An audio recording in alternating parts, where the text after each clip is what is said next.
Delhi blast के बाद MHA की तरफ से जो है वो सीधी गाइडलाइंस दी गई हैं कि तमाम जो सरकारी हॉस्पिटल्स हैं या अन्य इंस्टीट्यूट्स हैं वहाँ पर जितने भी लॉकर्स अलॉट किए गए हैं, यानी कि डॉक्टर्स को जितने भी लॉकर्स दिए गए हैं या स्टाफ मेंबर्स को लॉकर दिए गए हैं, क्योंकि दिल्ली ब्लास्ट के अंदर जिस तरह से डॉक्टर्स के लॉकर से जो है वो AK-47 और उसी के साथ जो सामान रिकवर हुआ है, उसके बाद जम्मू कश्मीर के अंदर बड़े पैमाने पर चेकिंग जो है वो की जा रही है। इस वक्त मैं जम्मू के SMJ हॉस्पिटल के अंदर मौजूद हूँ, जहाँ पर प्रॉपर लॉकर्स की चेकिंग करने के बाद जो लॉकर काफ़ी देर से बंद थे, इन लॉकर्स को जो है वो खुलवाया गया है। खुलवाने के साथ साथ जो अलॉटमेंट है लॉकर्स की, उसे फिर से रिवाइज किया गया है, यानी कि जिन डॉक्टर्स और स्टाफ जो मेंबर्स हैं उन्हें जो लॉकर्स प्रोवाइड किए गए थे उसके बाद उनकी तब्दीली की गई है और बड़े पैमाने पर हॉस्पिटल प्रेमिसेस के अंदर जो है वो चेकिंग इस तरह की देखने को मिल रही है। जितने भी लॉकर्स डॉक्टर्स को अलॉट किए गए थे उन तमाम की चेकिंग की गई है। चेकिंग करने के बाद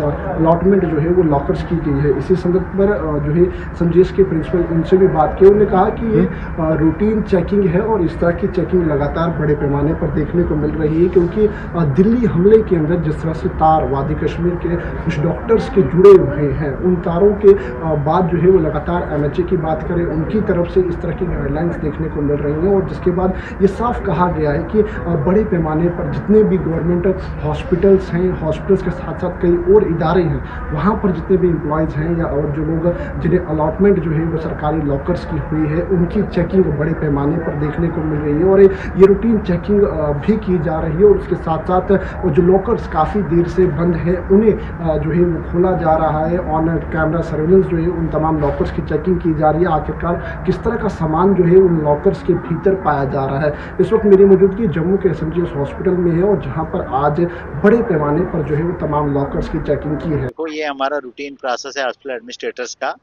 कि स्टाफ के लॉकर्स उनको मिलने चाहिए और अप्रोप्रिएट अलॉटमेंट होनी चाहिए और कहाँ वो अपना सामान रखेंगे, कहाँ पर वो बैठेंगे, कहाँ पर रूम होगा, तो इसी का ये प्रोसेस है। लेकिन जब से ये एक इंसिडेंट हुआ है उसके बाद हमने थोड़ा सा इंटेंसिफाई किया है।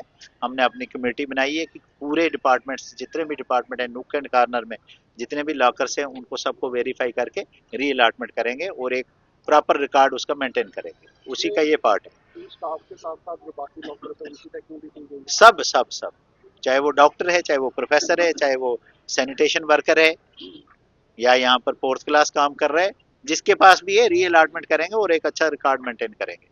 जो लोग हॉस्पिटल्स की ओर आ रहे हैं उन्हें क्या मैसेज रहेगा?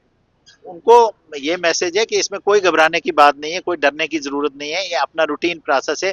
हम घर में भी अपना सामान चेक करते हैं ना, जिस दिन छुट्टी होती है तो एक अलमारी को कहते हैं चेक करेंगे, बहुत सी उसमें काम की चीजें भी मिलती हैं, उसी वही एक्सरसाइज है। लेकिन फिर भी ये रिक्वेस्ट है कि अगर किसी को अस्पताल में कोई ऐसा आदमी दिख जाता है कि जो घूम फिर रहा है, जिसका कोई पेशेंट नहीं है, या कोई अननोन चीज, कोई बैग, कोई डब्बा कहीं बाहर पड़ा हुआ है, किसी ने उठाया नहीं है, तो वो तुरंत पुलिस को इन्फॉर्म करें या हॉस्पिटल एडमिनिस्ट्रेशन को इन्फॉर्म करें। आज से ही नहीं, ये रेगुलर रहेगा। हमारी कमेटी बनी हुई है, रेगुलर महीने महीने के बाद हम अपने चेक करते जाएंगे। आज से हुआ सर? नहीं, ये पहले से शुरू से अभी से इंटेंसिफाई हुआ है। दैनिक सवेरे के साथ अंकुश भंडारी, जम्मू।